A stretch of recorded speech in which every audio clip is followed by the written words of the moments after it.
If there's one thing Kelly Ripa knows how to do, it's make headlines while making people laugh, and this week, she's done both. With a sly grin and a well-placed wink, the longtime talk show host quipped that if she ever split from husband, Mark Consuelos, she's not getting naked again. Cue the laughter, cue the gasps, cue the internet spiraling into a meme-fueled frenzy, but beneath the laugh track moment lies a deeper, more imaginative story. Because really, if Kelly isn't bearing all on Instagram or in a steamy rom-com post-breakup, what would she do? Let's take a look at a wildly speculative, slightly satirical, and completely hypothetical look at Kelly Ripa's life after Mark. In a world where nudity is firmly off the table. Chapter 1, the postmark manifesto starts with a bang, literally. Kelly, in her signature style, drops the bombshell on her morning show. Her perfectly manicured fingers clutch a coffee mug that reads, "Still got it," while her co-host raises a brow.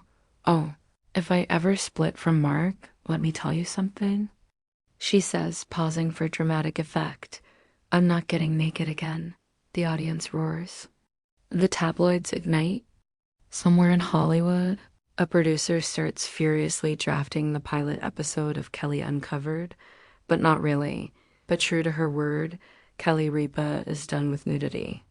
Instead, she's channeling her post-breakup energy into something much more creative. Chapter 2, the sweater era in direct rebellion against her once famous physique and the world's obsession with it.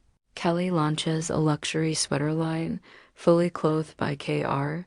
Each piece is stitched with the warm bitterness of a woman who refuses to be objectified after a fictional divorce. She tells Vogue, the sweaters, chunky, cozy, slightly sarcastic, the bestseller, a black cashmere turtleneck that says, "Not today, thirst trap." Ironically, the campaign becomes a sensation, catapulting Kelly into unexpected fashion icon status. Gigi Hadid wears one too. The Met Gala. Ryan Seacrest models another while mowing his lawn. Mark Consuelos, somewhere in a quiet Malibu beach house, chuckles. He always said she could take over the world. Apparently, it starts with knitwear. Chapter 3, a tattoo, a tantrum, and TikTok fame. Kelly's next phase. Reinvention. Not in the Britney Spears, shave your head kind of way.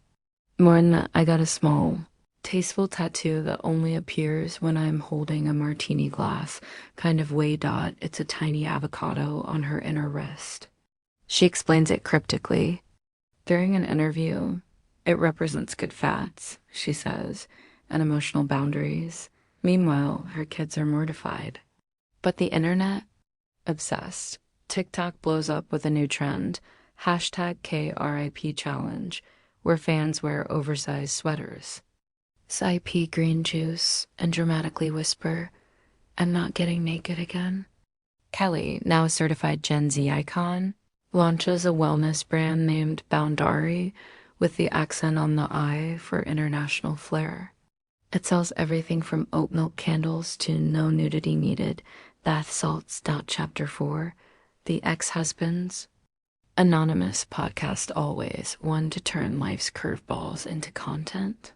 Kelly teams up with a mysterious British author, rumored to be a rebranded Prince Harry, to co-host a podcast called Ex-Husbands Anonymous. The show is a smash. Each week, they discuss famous breakups, invite celebrity guests to spill the tea, and offer self-help advice in between bouts of sparkling sarcasm. One viral episode features Kelly reading excerpts from her never nude journal, including, "Today I wore pants in the hot tub.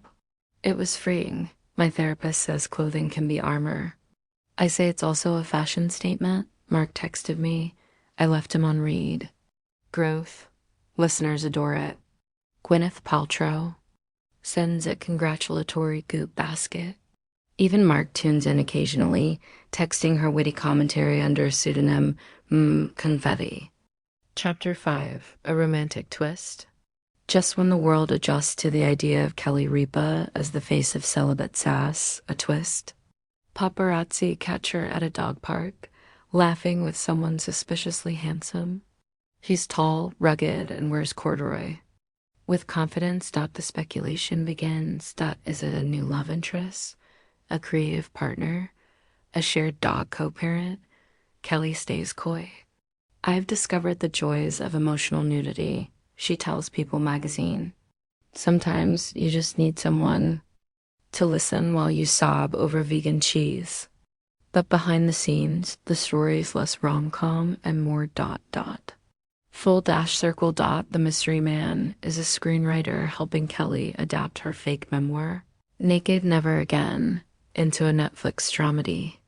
Think Grace and Frankie, but with better eyebrows. Epilogue. The return of the Queen 2 years into her no-nudity revolution. Kelly Ripa is happier, sassier, and surprisingly busier than ever. Her fashion line has expanded into sequined robes. Her podcast has a spin-off. Her sweaters have their own Instagram account, and Mark? Well, he and Kelly are spotted having brunch in New York, laughing, sharing fries, and wearing matching sweatshirts that say, "Still got it." Because maybe, just maybe, this whole scenario was less about an actual breakup and more about a woman reminding the world, and herself, that her identity was never tied to how much skin she showed, or who she showed it for. In conclusion, Kelly. Ripa joking that she'd never get naked again if she ever split from Mark Consuelos might be a punchline on a Tuesday morning talk show. But behind that quip is the spirit of a woman who's always turned moments of vulnerability into entertainment gold. In a world that often insists women must get louder, sexier, or more visible after loss, Kelly's hypothetical refusal to get naked again is almost revolutionary. It says, "I've been seen. Now I choose what you get to see." And that's the real power move, even if it's wrapped in a sarcastic sweater. Would you like a visual, mock-up, or social media version of this article too?